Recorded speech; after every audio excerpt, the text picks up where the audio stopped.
Na tarde de 10 de setembro de 2017, Fabiana Nunes, de 33 anos, saiu para o que acreditava ser uma conversa definitiva com seu companheiro às margens do rio Tapajós, em Santarém.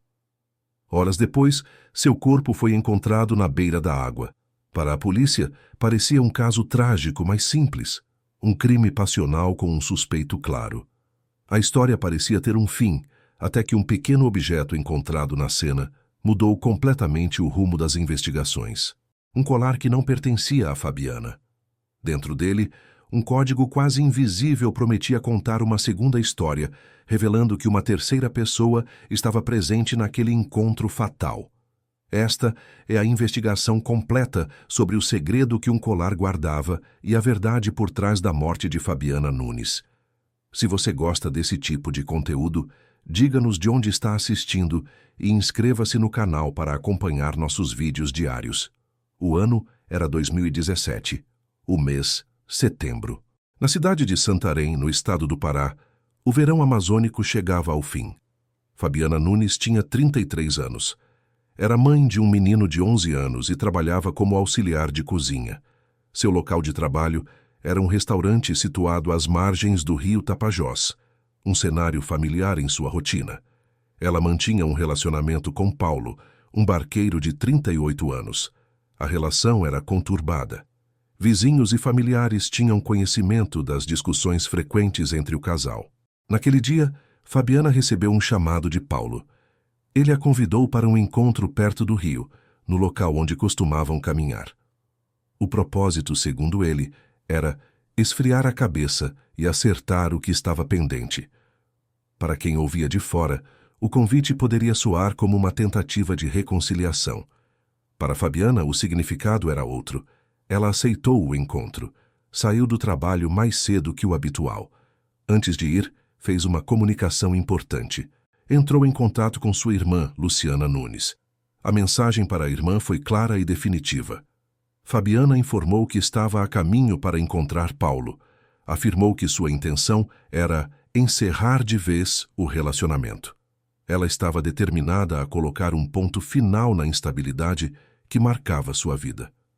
O local escolhido não era a movimentada orla turística de Santarém. Tratava-se de um trecho mais isolado, nas margens do Tapajós.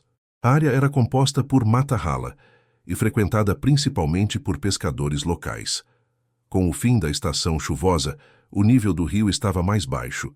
Isso fazia com que faixas de areia, pequenas praias fluviais, surgissem ao longo da margem. Era um lugar calmo, longe dos olhares da maior parte da cidade. Testemunhas confirmaram ter visto o casal. Fabiana e Paulo foram observados caminhando juntos. Eles se dirigiam para essa área mais vazia da margem do rio, afastando-se da vista de outras pessoas. A conversa que se seguiria não teria espectadores. O que foi dito entre os dois permanece desconhecido. O que se sabe são os fatos que ocorreram depois. Para Fabiana, aquele encontro representava um ponto final necessário. Ela acreditava que seria uma conversa difícil, mas conclusiva. A promessa de resolver as pendências parecia um passo para o encerramento de um ciclo de conflitos. A tarde avançava. O sol começava a baixar sobre as águas do Tapajós. Horas mais tarde, Fabiana Nunes seria encontrada. Ela estava sem vida, na mesma margem de rio para onde caminhou em busca de uma resolução. A noite caiu sobre a margem do rio Tapajós. Pescadores locais, habituados à rotina da pesca noturna, preparavam seus equipamentos. Foi durante essa atividade que a descoberta foi feita. Na beira do rio, com parte do corpo sobre a areia úmida, estava uma mulher. Ela não se movia. A identificação confirmou que se tratava de Fabiana Nunes. As autoridades foram acionadas de imediato. A Polícia Civil e equipes de perícia se deslocaram para o local. O acesso era difícil, a área era isolada, composta por vegetação esparsa e distante do centro de Santarém. O primeiro procedimento foi estabelecer um perímetro de segurança. A cena do crime precisava ser preservada contra qualquer contaminação. Uma análise inicial do corpo foi realizada no local. Havia sinais evidentes de violência física. As marcas sugeriam uma luta. A posição em que foi encontrada, junto à água, indicava a possibilidade de afogamento. O laudo da necropsia, realizado posteriormente, confirmaria as duas causas: agressão seguida de afogamento. A investigação formal sobre a morte de Fabiana Nunes havia começado. A primeira pessoa a ser interrogada seria Paulo, o homem com quem ela foi vista pela última vez. A investigação começou com um foco claro. Paulo, o companheiro de Fabiana, era o principal suspeito. Ele foi a última pessoa vista com a vítima. As autoridades o localizaram e o conduziram para o primeiro depoimento. Em sua versão inicial, Paulo apresentou uma narrativa sobre os últimos momentos de Fabiana. Ele confirmou o encontro e admitiu que os dois tiveram uma discussão. Segundo ele, o motivo da briga eram os problemas recorrentes da relação. Paulo afirmou que, com o aumento da tensão, ele se irritou. Decidiu ir embora e a deixou no local. A justificativa era que Fabiana precisava de um momento para tomar ar sozinha. Esta versão se encaixava parcialmente com o que já se sabia. O histórico do casal era marcado por conflitos. Depoimentos de vizinhos confirmaram as brigas constantes, descrevendo um relacionamento instável. Para os investigadores, a história de Paulo o colocava na cena do crime, mas não o tornava um assassino confesso. Ele se posicionava como a última pessoa a vê-la com vida, mas negava firmemente qualquer participação em sua morte. A equipe de perícia técnica iniciou o exame detalhado do corpo de Fabiana. Durante o procedimento, um objeto foi encontrado em seu pescoço. Era um colar de corrente fina, com um pingente de metal em formato de gota. O acessório chamou a atenção dos peritos. O estilo da peça parecia diferente dos outros pertences da vítima. O objeto foi fotografado, catalogado e se tornou um ponto de interesse na investigação. Os investigadores precisavam confirmar se o colar pertencia à vítima. Para isso, convocaram sua irmã, Luciana Nunes. Ela era a pessoa mais próxima de Fabiana e conhecia seus hábitos e gostos pessoais. Luciana foi levada para identificar os objetos encontrados na cena. Ao ver o colar, sua resposta foi imediata e categórica. Ela afirmou que aquela joia não era de sua irmã. Luciana explicou que Fabiana não usava aquele tipo de acessório e que nunca a tinha visto com aquela peça específica. A declaração de Luciana alterou o curso da investigação. O colar não era da vítima. Portanto, ele pertencia a outra pessoa. Alguém que poderia ter estado na cena do crime. A peça que não se encaixava na vida de Fabiana se tornou a principal pista para desvendar sua morte. A confirmação de Luciana Nunes transformou o colar no foco principal da investigação. O objeto não era um pertence da vítima, mas uma peça deixada na cena do crime. A peça foi encaminhada para o setor de perícia metalúrgica da Polícia Civil. O responsável pela análise foi o Dr. Álvaro Campos, um perito com experiência em microanálises de materiais. O Dr. Campos iniciou o exame utilizando equipamentos de ampliação. Sua primeira tarefa era identificar o tipo de metal e qualquer característica incomum na fabricação do pingente. Ele observou a superfície do objeto com atenção. Na parte interna do pingente em forma de gota, havia marcas sutis. A textura era diferente do resto da peça. As marcas eram consistentes com uma tentativa de raspagem, como se alguém tivesse tentado apagar uma gravação. A raspagem, no entanto, não foi completa. O perito ajustou o foco do microscópio eletrônico, aumentando a magnificação. Sob as marcas de abrasão, algo permaneceu. Era uma sequência de números e letras quase imperceptível a olho nu. A gravação era extremamente fina e precisa.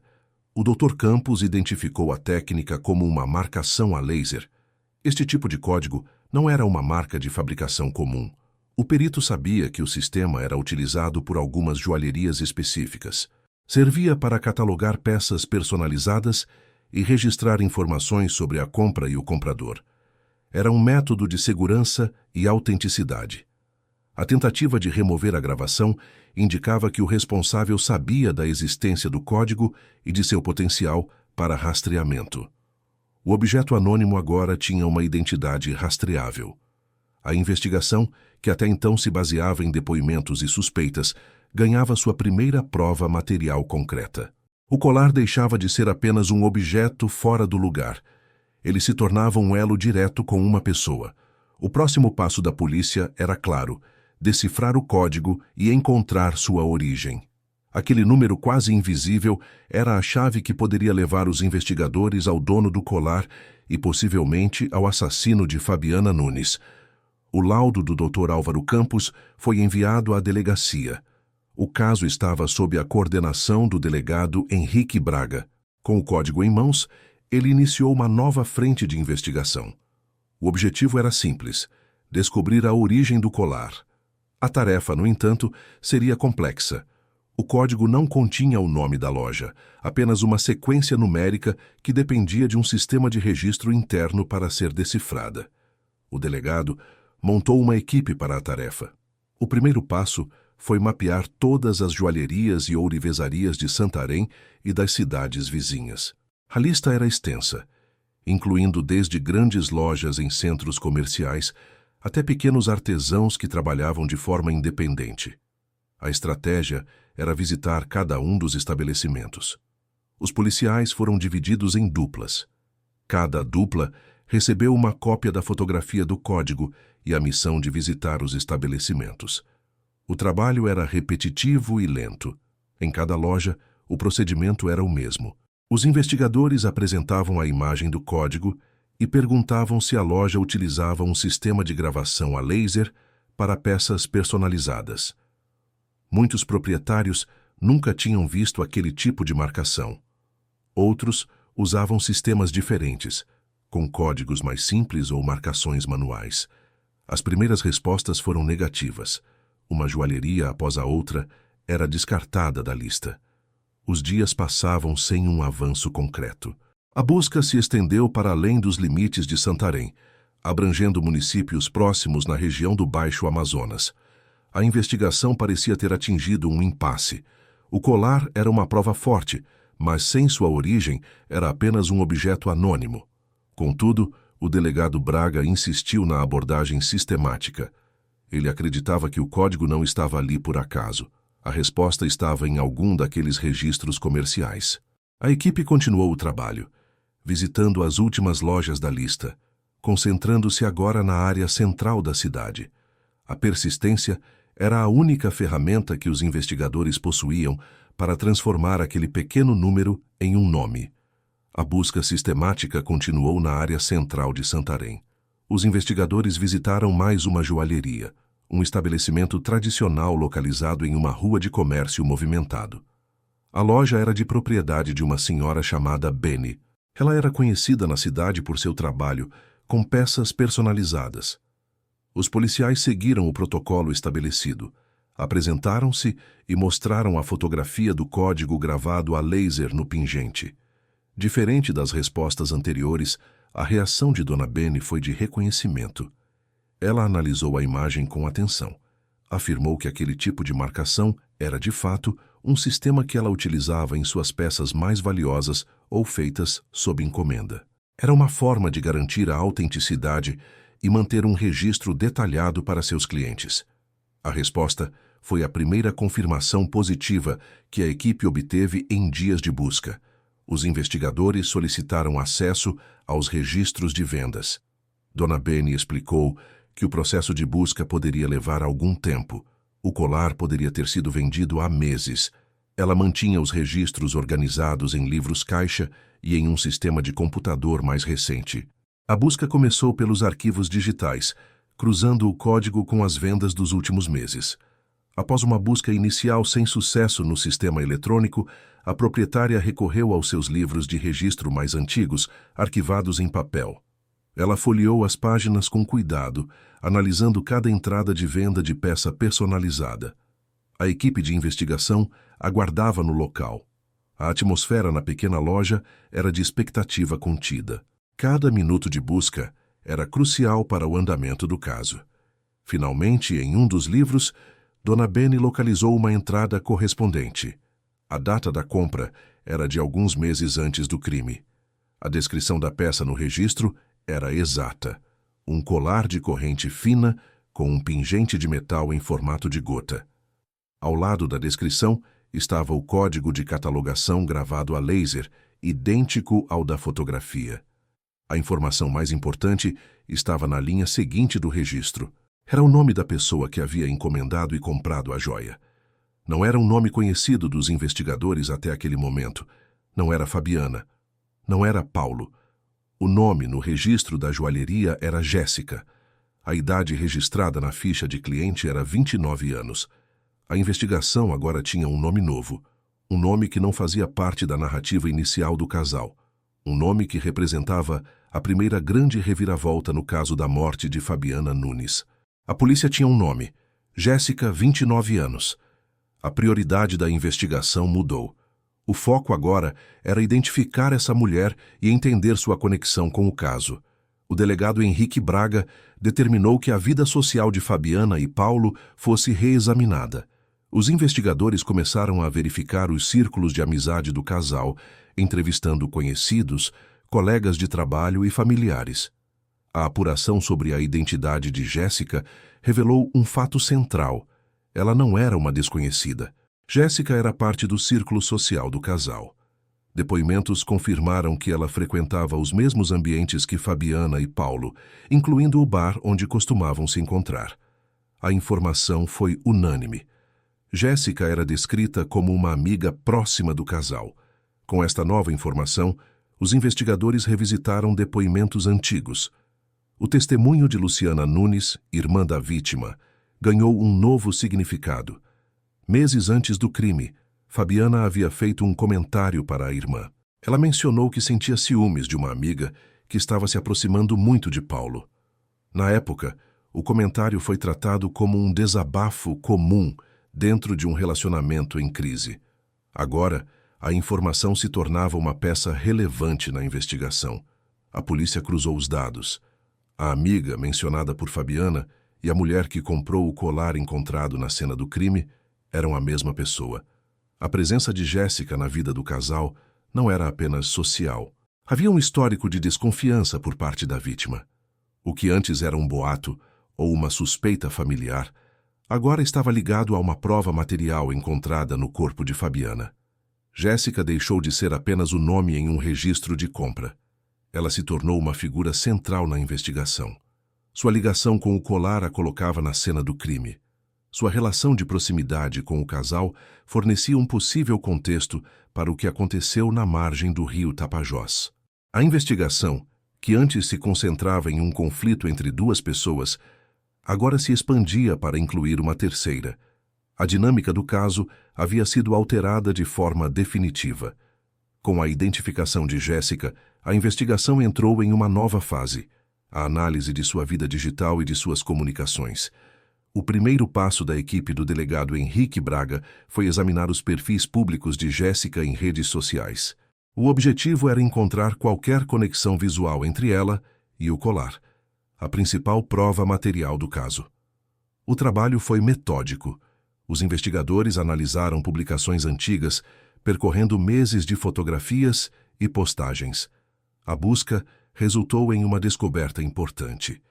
Em diversas fotos publicadas semanas e meses antes do crime, Jéssica aparecia usando um colar. Era uma corrente fina, com um pingente de metal em formato de gota. A peça era idêntica àquela encontrada no pescoço de Fabiana Nunes. As imagens não deixavam dúvida. O objeto que ligava uma terceira pessoa à cena do crime pertencia de fato a Jéssica. A confirmação visual era um avanço, mas não provava sua participação na morte de Fabiana. Apenas confirmava que o colar era seu. Para estabelecer uma conexão direta com o crime, os investigadores precisavam de mais. O delegado Braga solicitou à Justiça uma ordem judicial para quebrar o sigilo telefônico de Jéssica e de Paulo. A autorização foi concedida. Com isso, a polícia obteve acesso aos registros de chamadas e às mensagens de texto trocadas entre os dois. A análise do conteúdo das comunicações revelou a verdadeira natureza da relação entre eles. Não se tratava de uma simples amizade. As mensagens de texto e as conversas em aplicativos confirmaram um relacionamento amoroso secreto. mantido às escondidas de Fabiana. Paulo e Jéssica trocavam mensagens em horários nos quais sabiam que não seriam descobertos. Eles combinavam encontros secretos, aproveitando momentos em que Fabiana estava no trabalho ou ocupada com outras tarefas. O conteúdo das conversas era explícito. Ambos reclamavam da presença de Fabiana, que era vista como um obstáculo para o relacionamento deles. As mensagens se tornaram mais incisivas nas semanas que antecederam o crime. A polícia encontrou diálogos nos quais Paulo e Jéssica discutiam a necessidade de encontrar uma solução definitiva para a situação. Em uma das trocas, eles mencionaram a urgência de resolver de uma vez o problema que Fabiana representava. Essa frase se tornou uma evidência central para a acusação. Ela indicava que a morte de Fabiana não foi um ato impulsivo, resultado de uma briga de momento. As mensagens sugeriam um planejamento, uma intenção prévia de remover Fabiana do caminho. A traição, que antes era uma suspeita baseada no ciúme da vítima, agora estava documentada em registros telefônicos. A premeditação estava registrada nas palavras trocadas entre os amantes. As provas digitais foram conclusivas. O colar colocava Jéssica fisicamente na cena do crime, ou, no mínimo, provava que um objeto seu esteve lá. As mensagens revelavam o motivo e a intenção por trás do ato. A narrativa inicial, de uma discussão de casal que terminou em tragédia, foi completamente desmontada.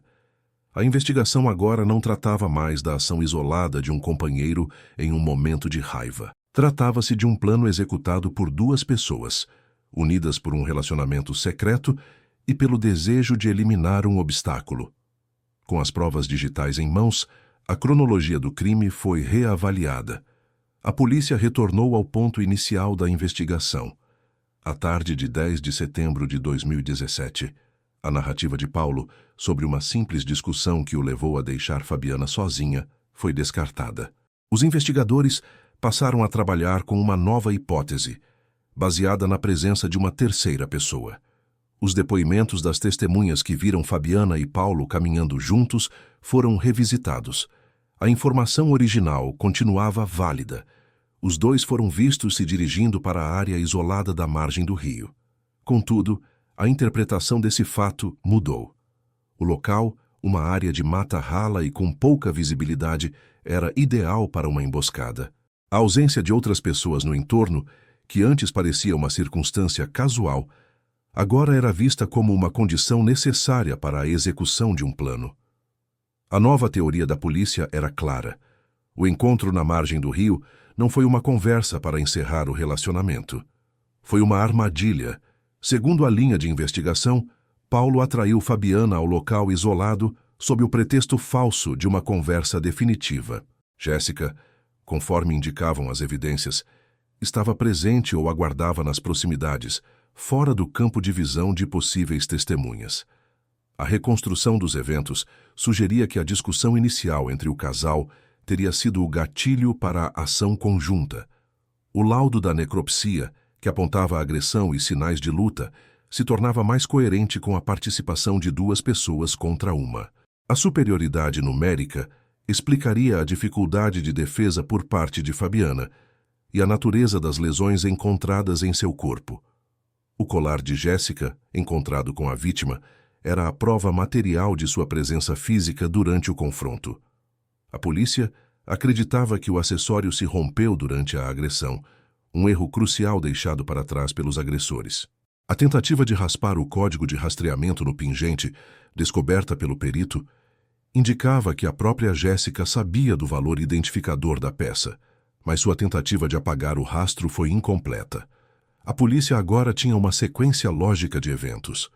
O encontro foi planejado, a presença de Jéssica era parte do plano, a agressão foi executada por ambos, o afogamento foi a etapa final do ato, a reconstrução dos eventos daquela tarde estava completa. Os investigadores não tinham apenas suspeitos e provas isoladas. Eles tinham uma narrativa coesa e detalhada do crime. O próximo passo seria o confronto direto com os envolvidos, armados com a nova e sólida versão dos fatos. Com as novas provas consolidadas, o delegado Henrique Braga convocou Paulo para um novo depoimento. Desta vez, não se tratava de uma conversa exploratória. Era um confronto direto, baseado em evidências materiais. Paulo foi conduzido a uma sala na delegacia.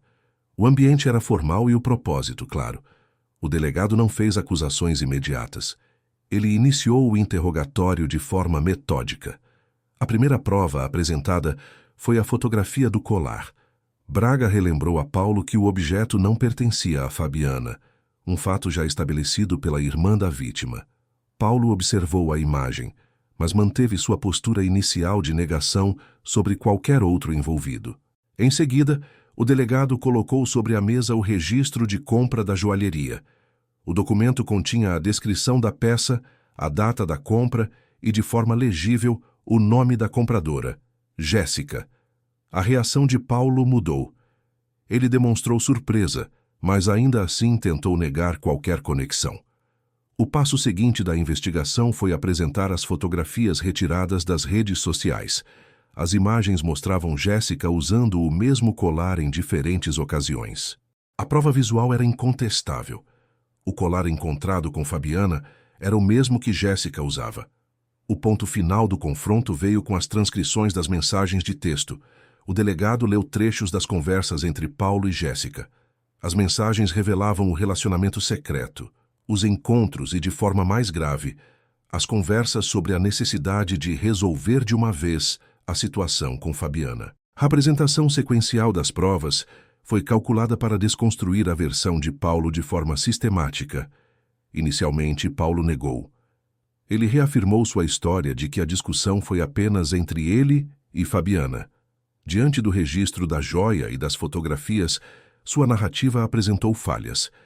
Ele entrou em contradição sobre a natureza de sua relação com Jéssica, descrevendo-a apenas como uma amiga do casal. Quando as mensagens foram lidas em voz alta, sua versão se tornou insustentável.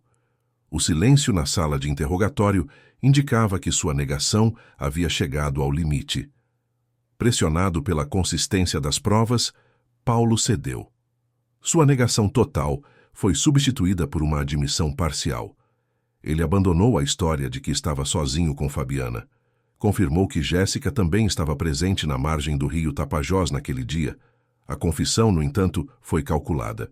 Em sua nova versão dos fatos, ele tentou proteger Jéssica e a si mesmo, diminuindo a participação dela no crime. Paulo alegou que Jéssica não estava com eles desde o início. Segundo ele, ela teria chegado ao local durante o pico da discussão entre ele e Fabiana. Ele a retratou como uma espectadora do conflito e não como uma participante ativa.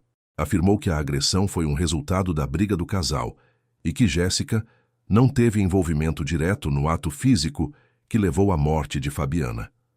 A confissão parcial de Paulo foi um ponto de virada decisivo na investigação. Embora ele tentasse manipular os detalhes, a admissão principal era o que a polícia precisava.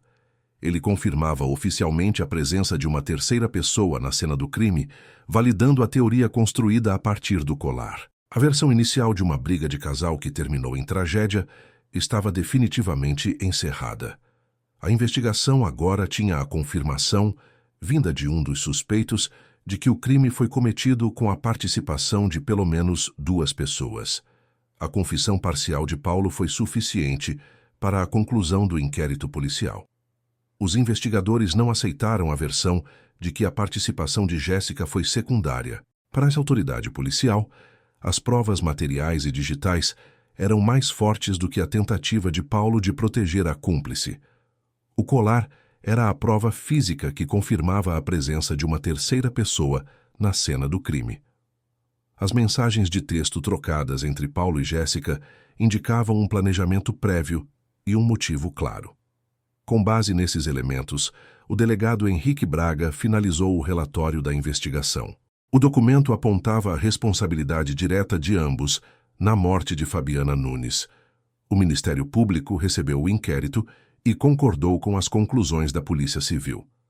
A denúncia foi formalizada. Paulo e Jéssica foram oficialmente indiciados por homicídio qualificado.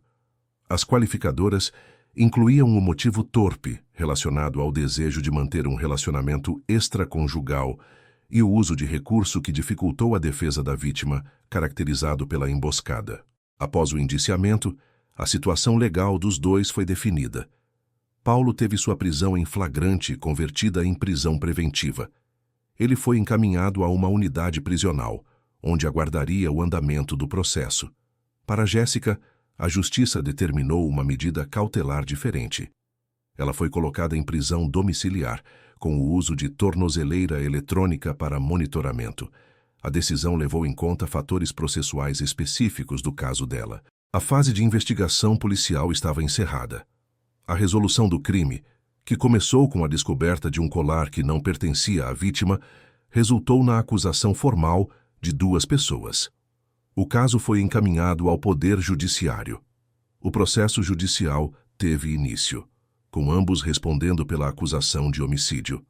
O julgamento final ainda não tinha data para ocorrer.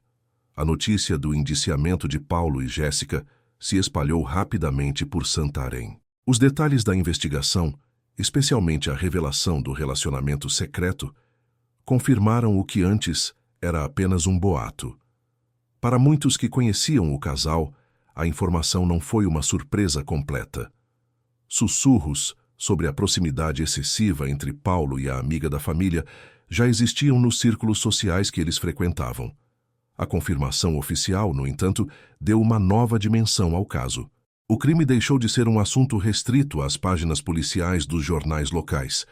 Ele se tornou um tema central de conversas em residências, locais de trabalho e espaços públicos. A história de Fabiana, Paulo e Jéssica era discutida não apenas como um ato de violência, mas como um evento social com implicações mais amplas. O caso serviu para materializar medos e desconfianças que existiam de forma latente na comunidade. Um efeito social específico foi observado entre as mulheres da cidade. Relatos indicavam um aumento da apreensão em relação aos próprios relacionamentos. O foco dessa ansiedade era a figura da amiga próxima, aquela que tem acesso irrestrito à rotina e à intimidade do casal. A participação de Jéssica no crime gerou um debate sobre os limites da confiança. Mulheres passaram a questionar a natureza de suas próprias amizades e a reavaliar o nível de proximidade que permitiam entre amigas e seus parceiros. O caso de Fabiana tornou-se um exemplo prático e local de um perigo que antes parecia distante. As conversas não eram sobre proibir amizades, mas sobre a importância de estabelecer limites claros. O tema da triangulação afetiva, antes um conceito mais técnico ou psicológico, passou a ser discutido em termos práticos e cotidianos. A história era usada como um alerta sobre como a dinâmica de um relacionamento pode ser afetada pela interferência de uma terceira pessoa, especialmente quando essa pessoa ocupa uma posição de confiança. A repercussão foi além de simples conversas informais. O caso foi mencionado em grupos de apoio e em debates sobre segurança para mulheres. A narrativa do crime ilustrava como a violência pode se desenvolver em um contexto de traição e manipulação emocional. A desconfiança de Fabiana, relatada meses antes à sua irmã, foi reavaliada pela comunidade não como um ciúme sem fundamento, mas como uma percepção correta de um risco iminente. Dessa forma, o crime contra Fabiana Nunes não resultou apenas em um processo judicial. Ele deixou uma marca social duradoura em Santarém. O caso alterou a percepção de segurança e confiança em relacionamentos interpessoais para muitos moradores. A história se transformou em uma lição sobre os sinais de perigo que podem estar presentes nas relações mais próximas e sobre como um detalhe ignorado pode esconder uma ameaça real. O eco da traição ocorrida na margem do rio Tapajós ressoou por toda a comunidade, mudando a forma como muitos enxergavam a lealdade e a amizade. O caso da morte de Fabiana Nunes teve consequências além do tribunal. Sua história transformou-se em um estudo de caso, utilizado em encontros comunitários e palestras sobre violência de gênero em Santarém. O crime passou a ser apresentado como um exemplo concreto dos sinais de perigo que podem anteceder a violência física. Especialistas e ativistas usam os fatos da investigação para ilustrar como a triangulação afetiva e a manipulação emocional são estágios de risco em um relacionamento. O ciúme que Fabiana havia expressado à sua irmã, antes visto como um problema conjugal comum, foi recontextualizado. Passou a ser entendido como a percepção correta de uma ameaça real e crescente. Paralelamente ao legado social, o caso deixou uma marca importante nos procedimentos de investigação criminal na região. A resolução do crime ressaltou a importância da perícia técnica detalhada, especialmente em objetos pequenos encontrados na cena. O colar com o pingente de gota se tornou o símbolo dessa lição. A análise minuciosa de um acessório que poderia ter sido descartado como um detalhe sem importância foi o que desvendou toda a trama. A descoberta do código gravado a laser demonstrou que as provas mais decisivas podem estar ocultas em elementos mínimos.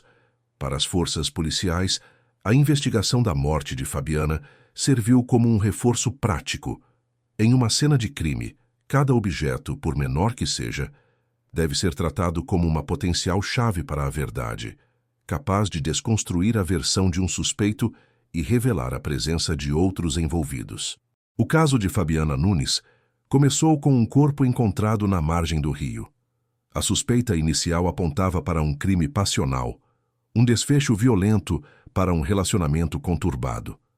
A versão do companheiro, Paulo, sobre uma discussão que terminou com ele se afastando, era plausível dentro do contexto conhecido pela polícia. A investigação, no entanto, foi desviada por um único objeto, um colar de metal com um pingente em forma de gota. A peça não pertencia à vítima. Este fato transformou a investigação. O que poderia ter sido considerado um detalhe sem importância se tornou a prova central que desconstruiu a narrativa inicial. O colar era a evidência material de que a história não se tratava apenas de um casal em crise. Havia uma terceira pessoa envolvida. O código gravado a laser no metal foi o ponto de partida que levou os investigadores até Jéssica, a amiga do casal. As mensagens trocadas entre ela e Paulo revelaram um relacionamento secreto, um motivo e um planejamento. O crime não foi um ato impulsivo. Foi o resultado de um plano para remover um obstáculo. O pequeno colar, perdido durante a agressão, foi o erro que expôs a verdade. O caso de Fabiana Nunes serve como um registro sobre a importância dos detalhes. Ele demonstra como um elemento que não se encaixa na cena pode ser a chave para revelar uma conspiração. Isso levanta uma pergunta que se estende a outras investigações. Quantos objetos, fora do lugar, em cenas de crimes amorosos, são vistos apenas como acaso e não como a prova da presença escondida de alguém? Se você gostou do vídeo, diga-nos de onde está assistindo. E inscreva-se no canal para acompanhar nosso conteúdo.